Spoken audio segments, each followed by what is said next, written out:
नमस्कार दोस्तों, मेरा नाम है गौतम सोनवणे। आप सभी का सोनवणे पाचोरावाला एसपी एजुकेशन चैनल में स्वागत है। आपके लिए एक बार फिर भगवान गौतम बुद्ध की कहानी लेके आया हूँ। सब्सक्राइब करो, कमेंट्स करो। चलो तो जल्दी से कहानी शुरू करे। आइए।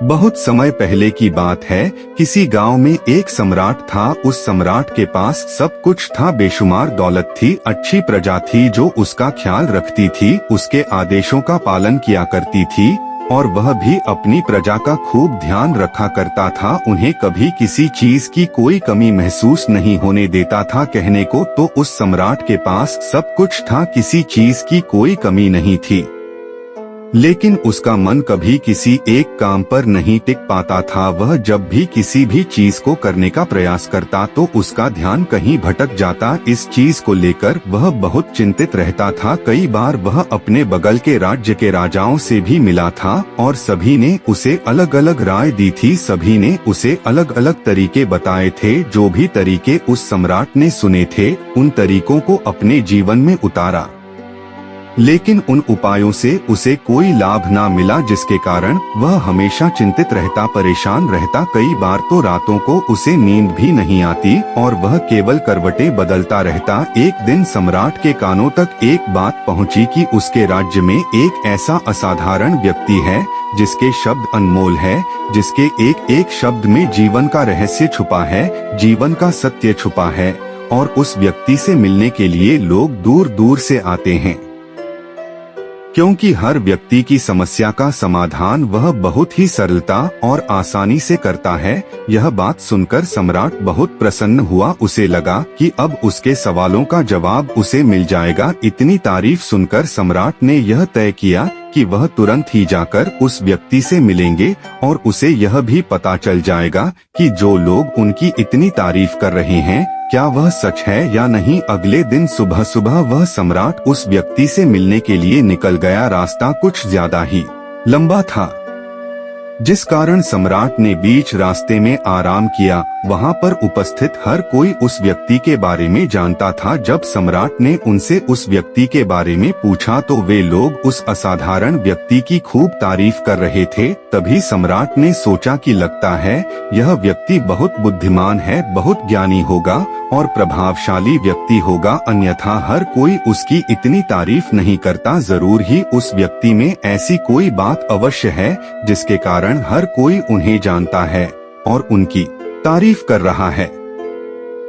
उस व्यक्ति की तारीफ सुनकर सम्राट के मन में उस व्यक्ति से मिलने की उत्सुकता और अधिक हो गई। अब वह सम्राट जल्द से जल्द उस व्यक्ति से मिलना चाहता था, जिसके कारण वह आगे का सफर तय करना शुरू कर देता है।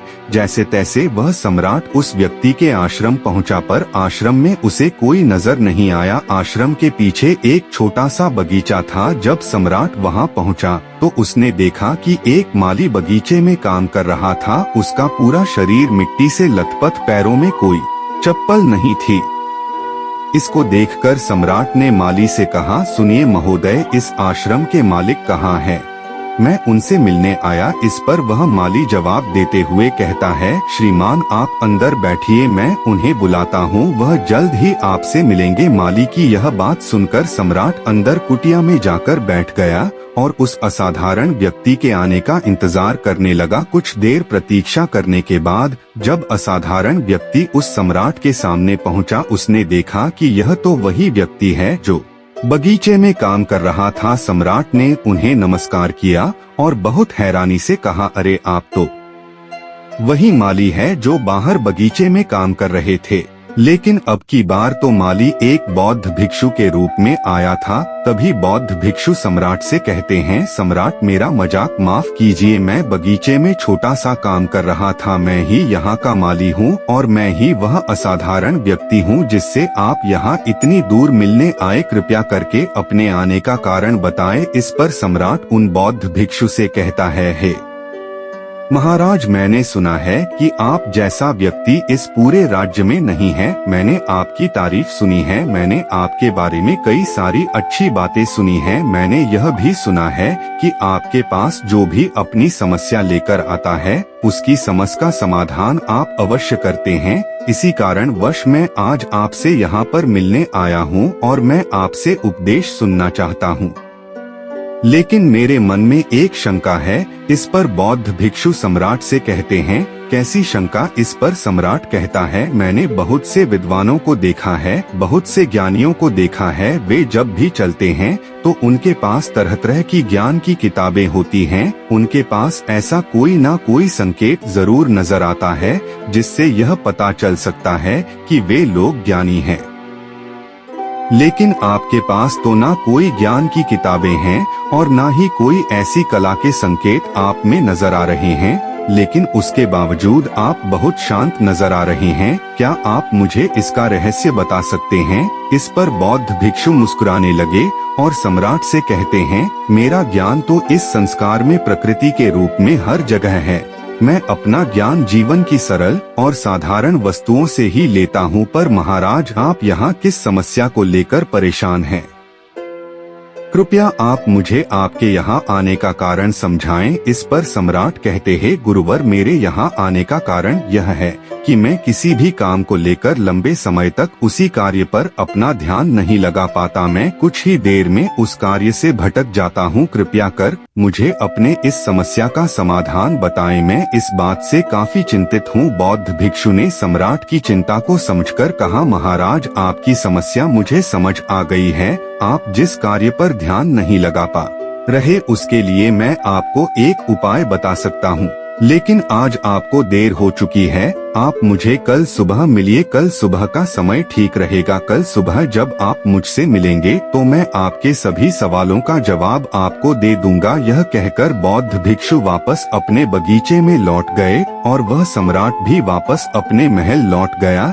लेकिन सम्राट को रात भर नींद नहीं आए। वह बस यही सोच में लगा था कि आखिर बौद्ध भिक्षु मुझे क्या बताने वाले हैं। वह तो मुझे एक साधारण से माली नजर आ रहे हैं, लेकिन जिस तरह से उनका मन शांत था, जिस तरह से वह शांत नजर आ रहे थे, यह बहुत आश्चर्य करने वाली बात है। रात भर सम्राट इन्हीं ख्यालों में खोया रहा। अगले दिन सुबह सूरज निकलने से ठीक पहले सम्राट उस आश्रम पर वापस पहुंचा। वहां पर बौद्ध भिक्षु पहले से ही उपस्थित थे। जैसे ही सम्राट वहां पहुंचा, उन बौद्ध भिक्षु ने एक पानी का छोटा सा जग उस सम्राट के हाथ में थमा हुए कहते हैं, इसे लीजिए और पौधों पर धीरे धीरे पानी डालिए। और ऐसा करते करते यह आपके सामने पूरे 15 पौधे हैं। इन सभी पर आपको इसी प्रकार पानी डालते चले जाना है।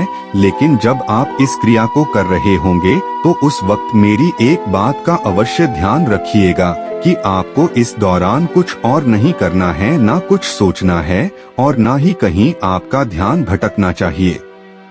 आप जब इन पौधों को पानी दे रहे होंगे तो आपका पूरा ध्यान केवल इन पौधों पर ही होना चाहिए। यदि इस बीच आपके मन में कोई विचार आए तो वहीं पर रुक जाइएगा और फिर दोबारा से पहले पौधे से पानी डालना शुरू कीजिएगा। और जब आप मेरी बात मानकर ठीक इसी प्रकार इन सभी 15 पौधों को पानी दे देंगे, तब आप मेरे पास आइएगा और मैं आपके सभी सवालों का जवाब आपको दे दूंगा। उस सम्राट ने आज तक ऐसा कोई काम नहीं किया था और सम्राट को यह काम बहुत छोटा सा लग रहा था। सम्राट पहली बार ऐसा कोई काम करने जा रहा था। उस पानी के जग से पहले पौधे पर बहुत ही ध्यान पूर्वक पानी दिया और फिर दूसरे पौधे की ओर आगे गया। दूसरे पौधे पर भी उसने ध्यान पूर्वक पानी दिया। फिर उसने तीसरे पौधे पर पानी देना शुरू किया ही था कि उसके मन में तरह तरह के विचार उत्पन्न होने लगे। उसे अपने महल का बगीचा याद आने लगा, जहाँ पर तरह तरह के फूल थे, तरह तरह के पौधे लगे हुए थे। तभी अचानक उस सम्राट को उन बौद्ध भिक्षु की बात याद आ गई। यदि मन में कोई भी विचार उत्पन्न हो तो उसे फिर से पहले पौधे से पानी देना शुरू करना होगा। तुरंत ही पहले पौधे के पास वापस पहुंचा और उसने फिर से पहले पौधे को पानी दिया। दूसरे पौधे को उसने फिर से ध्यानपूर्वक पानी दिया। जैसे ही वह तीसरे पौधे पर पहुंचा, उसके मन में फिर से कई तरह के विचार उत्पन्न होने। अब की बार यह सोच रहा था, पता नहीं मेरे बिना मेरे साम्राज्य में क्या हो रहा होगा। और अब की बार सम्राट को बहुत क्रोध आने लगा। उसने सोचा कि आखिर में यह छोटा सा कार्य क्यों नहीं कर पा रहा हूँ। वह तुरंत ही फिर से पहले पौधे के पास पहुंचा। उसने अब की बार बहुत ध्यानपूर्वक पहले पौधे को पानी दिया, दूसरे पौधे को भी ध्यानपूर्वक पानी दिया। ऐसे करते करते अब की बार सम्राट करीबन 5 पौधों में बहुत ही ध्यान पानी दे चुका था। लेकिन अब की बार जैसे ही उसने छठे पौधे पर पानी देना शुरू किया, उस पानी को देखकर सम्राट के मन में नदी के विचार उत्पन्न होने लगे और सम्राट अब बहुत परेशान हो चुका था। जितनी बार वह पौधों को पानी देने का प्रयास करता है, हर बार वह असफल हो जाता। उसका मन उतना ही ज्यादा व्याकुल होता जाता और वह खुद पर क्रोधित हो जाता है। सम्राट यह बात बहुत अच्छी तरह से जानता था कि वह भिक्षु उसकी परीक्षा ले रहे हैं। वह बहुत बुद्धिमान था, इस कारण उसने उन बौद्ध भिक्षु के सभी नियमों का पालन करना जरूरी समझा। सम्राट जितनी बार भी कोशिश करता है, हर बार वह असफल हो जाता। उसका मन उतना ही ज्यादा व्याकुल होता जाता है, हमेशा खुद को किसी न किसी विचार में उलझा हुआ पाता। ऐसे ही करते करते सुबह से शाम का वक्त हो चुका था, लेकिन अब तक वह सम्राट पूरे 15 पौधों में पानी नहीं दे पाया था। जब बौद्ध भिक्षु लौटकर शाम को वापस आश्रम लौटे तो उन्होंने देखा कि वह सम्राट थक हार कर बैठा हुआ है और तरह तरह की बातों में उलझा हुआ है। तभी बौद्ध भिक्षु सम्राट के पास पहुँचे और कहने लगे, हे सम्राट, मैं तुम्हारी ईमानदारी से बहुत खुश हूँ। तुमने अपने कार्य को पूरे मन और लगन के साथ करने का पूरा प्रयास किया, इसलिए जो बात मैं तुम्हें बताने जा रहा हूँ उसे बहुत ही ध्यानपूर्वक सुनना और समझने का प्रयास करना। जब हमारा मन विचारों से खाली हो जाता है, तब उसमें मन का असली स्वरूप नजर आता है। तब साधारण से साधारण सा काम भी हमें ज्ञान और शांति देता है। इस पर सम्राट उन बौद्ध भिक्षु से कहता है, हे महाराज, पर यह कैसे संभव है? मैं तो जब भी कोई कार्य करता हूँ तो मन में कई तरह के विचार उत्पन्न होते हैं और मैं उन विचारों में फंसकर रह जाता हूँ और वहाँ से बाहर निकलने का कोई रास्ता मुझे नजर नहीं आता। तभी बौद्ध भिक्षु मुस्कुराने लगे और सम्राट से कहते हैं, हे सम्राट, तुम पौधों में पानी नहीं डाल रहे थे, तुम तो जल्दी जल्दी अपने इस कार्य को बस खत्म करना चाहते थे। तुम्हारे मन में तो यह विचार उत्पन्न हो रहा था कि तुम जल्दी से जल्दी इन 15 पौधों में पानी दे दो और उसके बाद तुम मुझसे मिल सको, मुझसे अपने प्रश्नों का उत्तर जान सको। किसी कारणवश यह कार्य तुम्हें बोझ सा प्रतीत हो रहा था, मानो मैंने तुम्हारे कंधों पर एक बोझ रख दिया हो, और यही कारण है कि तुम अपने आप को इस पल में रोक नहीं पाए। जब हमारे सामने रखा हुआ कार्य बोझ लगता है